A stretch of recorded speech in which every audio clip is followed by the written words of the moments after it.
this is something I want to talk about for real. I am the biggest Christopher Nolan hater in this world, and I think that every single movie of his is a good film. He makes good films, but not great, in my opinion. So there is another one. There's another director out there. Think, well, I don't know if it's better, but I prefer. I just every every time I'm making one of these videos, it's because I've been going out to the store or whatever, and I come up with ideas. So I come back and I'm out of breath. So just so I'm not out of breath for sitting in a fucking chair, all right, or a sofa, is whatever. What the fuck this piece of shit is. Anyway, there's another director that I find more interesting, and that is Matt Reeves. And no, it's not because of the Batman. It is a part of it, yeah, but it's because of the American remake of the Swedish film Let the Right One In, a vampire film, Swedish film. I think is a fucking masterpiece. Interestingly enough, with the cinematographer that Christopher Nolan uses right now, Hoytema Hoi Hoi, I think is from Iceland or something. And no, Norwegians and Icelandic don't understand each other, even though Icelandic is kind of old Norwegian. But anyway, fuck it. So that's a really good movie, and I really like it. No, that's not true. I love it. I think it's a borderline masterpiece. And when it comes to American remakes, Matt Reeves I think he directed in. It came out in 2010 with Chloe Grace Moretz and that boy, that kid with the lips. And as far as American remakes go, it's pretty darn good. It's not different enough to be its own thing, but it does kind of. It's an interesting thing to see the same kind of script, only directed differently. Cinematography, while the cinematography in the Swedish one is cold, is in dead of winter. The cinematography in Let Me In, which is the American remake, is warm, very warm. Like Matt Reeves likes to have this, his films. Like the Batman is also warm. And he also, Matt Reeves, before that, he made Cloverfield, just Cloverfield. It's been a while since I've seen it, but I saw it, I remember, and I thought the direction was well done, technically well done. It's a found footage camera thing, but the characters, I fucking hated the characters, every single one of them. So that movie didn't have an emotional impact on me or whatsoever. And after that, after the Let Me In, he made I don't know. I think, well, he made you remember Planet Rise of the Planet of the Apes? I think that film has a really good script, but not I'm not that happy with the director. I think it's well paced, but comparatively to what Matt Reeves later on does with the Dawn of the Planet of the Apes and then War for the Planet of the Apes, it has no personality. It's not cinematic enough. I feel the music is tame. But then Matt Reeves comes in at this with the sequel, and it has a great score from Michael Giacchino, great cinematography from whoever, and what Matt Reeves is so successful at is character and their more emotional drive. I except for Cloverfield, I really care about every character in his movies, and he makes Caesar the protagonist, the ape, the leader of the pack. It makes him so sympathetic, and you really, really root for him.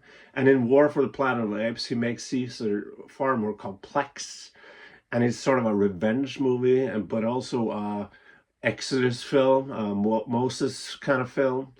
Uh, that those films are fucking great, man. And after that, the Planet of the Apes, War for the Planet of the Apes, came out in 2017, and his next work project was The Batman, which I wholeheartedly, thoroughly fucking enjoy.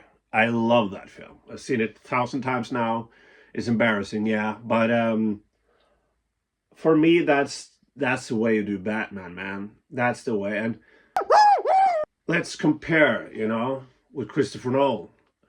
I have compared sort of Dark Knight and the Batman before, but I want to compare them as the whole, like directors. I never got emotional about any character Christopher Nolan in Christopher Nolan's movies. Never. I never felt what I felt during a Matt Reeves film. Closest is Interstellar, but I think they kind of fuck up the end with all the exposition that Christopher Nolan is so fucking, yeah, he loves exposition. His characters doesn't have that emotional drive. In The Dark Knight, which is fantastic, look at his Joker, The Dark Knight, which is fantastic. It's not I'm not sad when Rachel dies, I'm glad because then Two-Face becomes Two-Face. And Aaron Eckhart gives a fucking great performance overshadowed by the Joker. In his last scene where he has that monologue. I love that monologue. I love it. But do I get emotional? Nah, not really. Prestige is a long time since I've seen Prestige, but I remember that as being pretty fucking good. And yeah, I think it's an interesting way of showing off real artists against a poser, in my view. Like Christian Bale is the real magician, and Hugh Jackman is the poser, because Hugh Jackman never understands that a magic trick should be easy, should be not easy in itself, because Christian Bale goes through a lot, but the trick itself is quite yeah, what do I say about that? The trick itself is like simple. It's not easy, it's simple.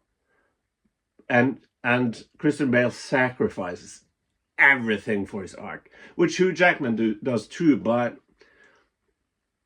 he doesn't use magic like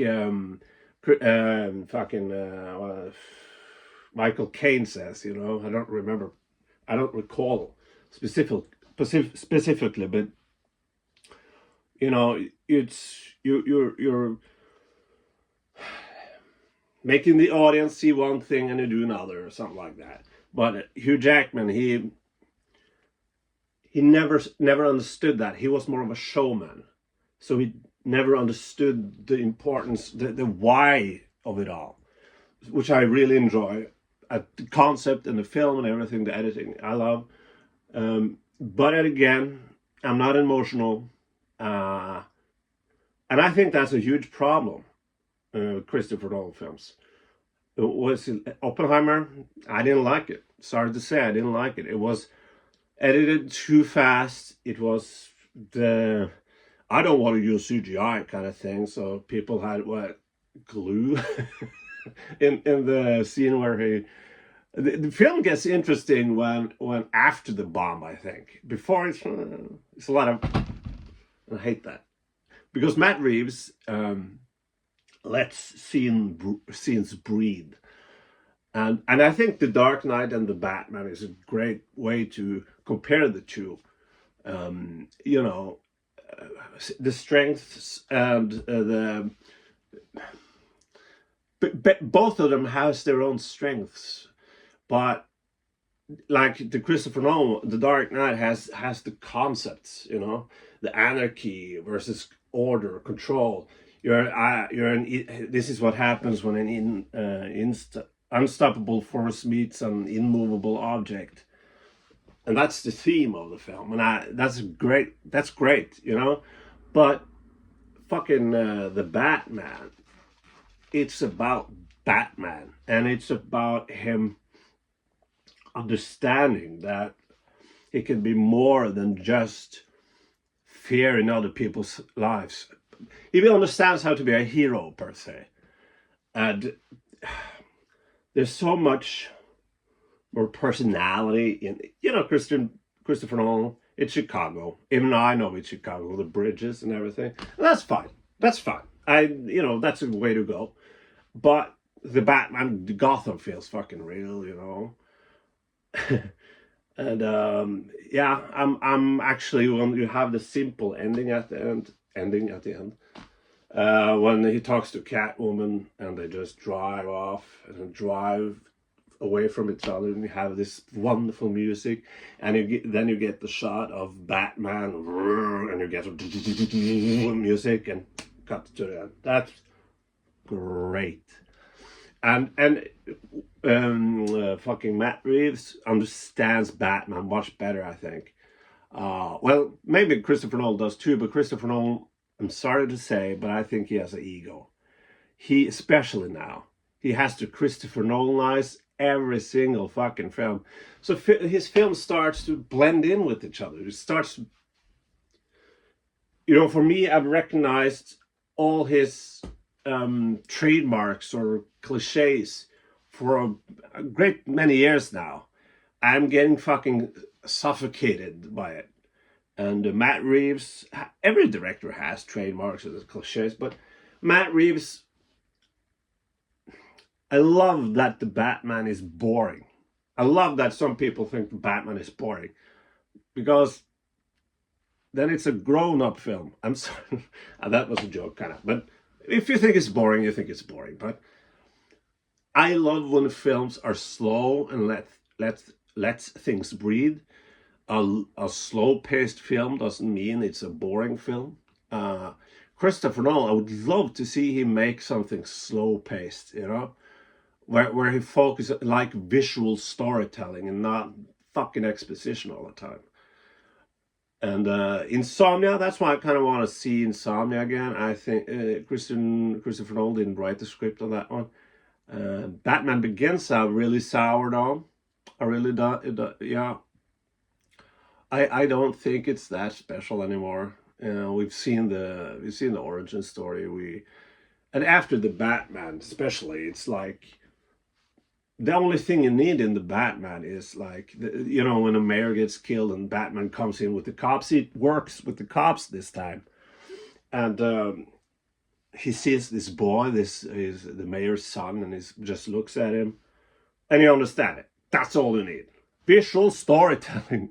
But Christopher Nolan uses, what, 2 hours to explain that, and Matt Reeves uses a second or two. That, again, that's a personal thing maybe, but for me, yeah, I'm going for Matt Reeves, man. And I feel also that many times, or I feel that the reason Christopher Nolan uses music so much, like Hans Zimmer and Ludwig Göransson, I think, Swedish name, Ludwig Göransson, that's Swedish. I think that's his fucking name. Anyway, but the music is so loud and the cutting is so intense. I think Christopher Nolan does that because he knows